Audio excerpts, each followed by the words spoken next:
Look what just arrived! Today we are unboxing and setting up a serious powerhouse, the Makita DLM382Z Cordless Lawn Mower. Let's get right into it. Straight out of the box, you can tell this thing is built to last. Makita's packaging is always solid, and everything inside is neatly tucked away to prevent any damage during shipping.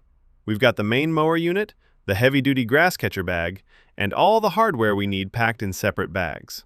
Let's check out this grass catcher.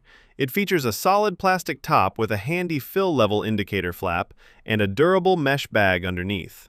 The instructions manual is included, but honestly, it's incredibly intuitive to put together, even if you hate reading manuals.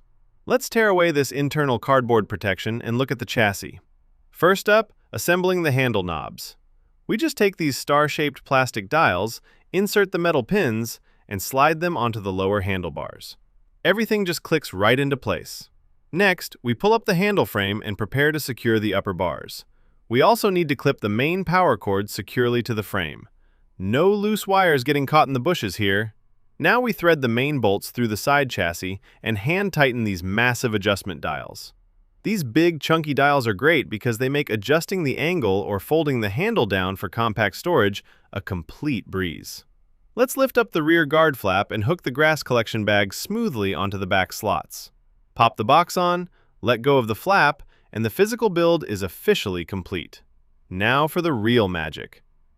This baby runs on a dual battery system.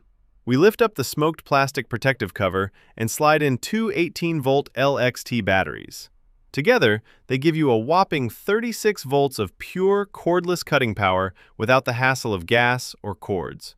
Time to test it out. Push the red safety button, pull the lever back against the handle, and listen to that motor hum. Let's rev it up one more time just to be sure. Ready for action. Let's take it out for the first cut.